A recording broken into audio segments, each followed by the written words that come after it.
Ben, je crois que Socrate, Jésus, Bouddha, paradoxalement, sont beaucoup plus proches de nous qu'un tas de penseurs et de philosophes qui ont vécu il y a aujourd'hui, ou il y a 200 ans, ou il y a 5 siècles. Leur distance extrême n'a absolument pas aboli, finalement, la pertinence et la modernité de leur message, puisque leur message est très universel.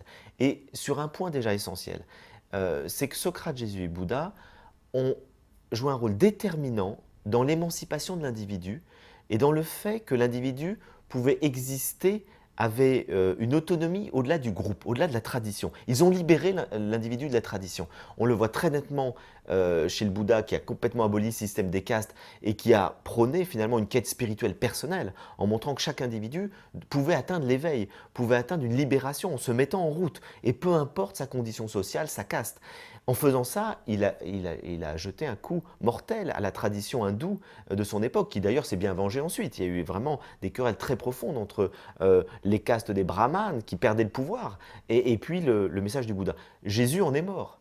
Jésus en est mort en libérant l'individu de la tradition, c'est-à-dire essentiellement du pouvoir clérical juif de son époque, et en disant au fond, peu importe le Shabbat, etc., ce qui compte, c'est l'esprit. Ce n'est pas la lettre de la religion. L'amour est plus important que la loi.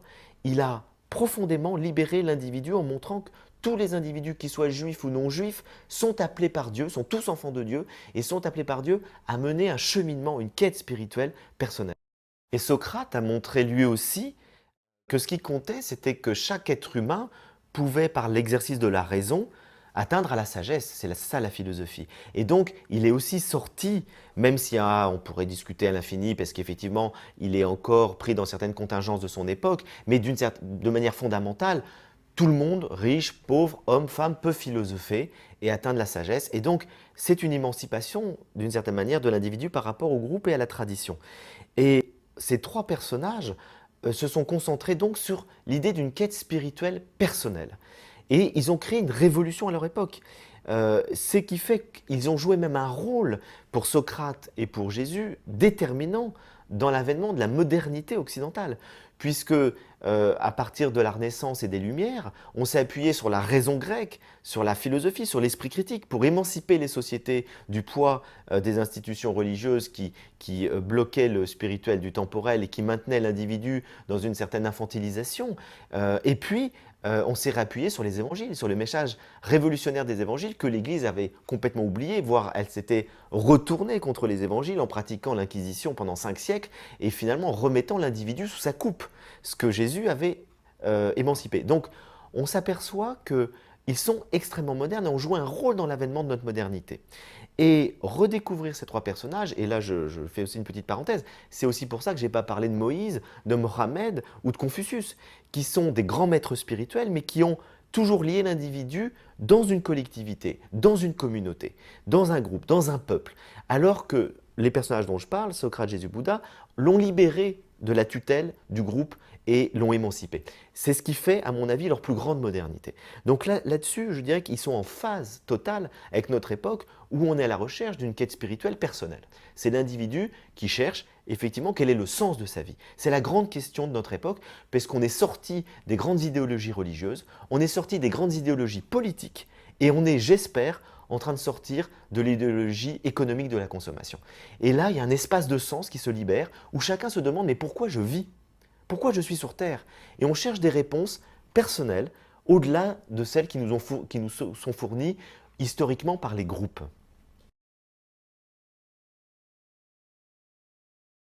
Le succès de mon livre est anecdotique, c'est-à-dire qu'il révèle effectivement, je pense que les gens sont en quête de sens, mais ce qui est important, c'est que Socrate, Jésus ou Bouddha donnent du sens aux individus que nous sommes à notre époque. Autre point de leur modernité, c'est qu'il y a évidemment ce message qui s'adresse à l'individu, mais ils ont un message qui reste profondément universel lorsqu'ils disent à chaque individu que ce qui est essentiel dans la vie, c'est de rechercher la vérité. C'est-à-dire que ce sont des individus qui nous mettent face à une exigence de discernement. Or, on est dans un monde de confusion. On est dans un monde où le vrai, le faux, le juste, l'injuste, tout se mélange. Et je crois que l'exigence qu'ils ont tous les trois de poser l'individu face à un discernement dans le choix de ses valeurs, dans le choix de son éthique, de sa morale, dans ses choix de vie, c'est quelque chose de capital. Ils ne sont pas dans le relativisme, ils ne disent pas tout se vaut. Ils disent simplement, il est essentiel de commencer par apprendre à discerner. Et à discerner ce qui est vrai de ce qui est faux, ce qui fait du bien de ce qui détruit, de ce qui nuit. Et là, voilà une exigence qui, je trouve, est à la fois d'une grande actualité et qui en même temps est à contre-courant, évidemment, de ce qui est plutôt l'idéologie dominante de tout se vaut. Donc là, il y a une rigueur, il y a aussi le rappel, si vous voulez. Quand je dis qu'ils sont modernes, ce n'est pas qu'ils vont toujours dans le sens du poil. Parfois, oui, parce qu'ils délivrent un message individuel qui émancipe l'individu du groupe. Ça, on va dire qu'ils sont tout à fait dans le sens du courant. Et en même temps, non, parce que sur certains aspects, comme cette exigence de discernement et cette recherche de la vérité, c'est quelque chose qui est à contre-courant de ce qui est plutôt l'idéologie dominante de notre époque. Et là, il y a une exigence, un rappel d'une exigence qui me semble très important.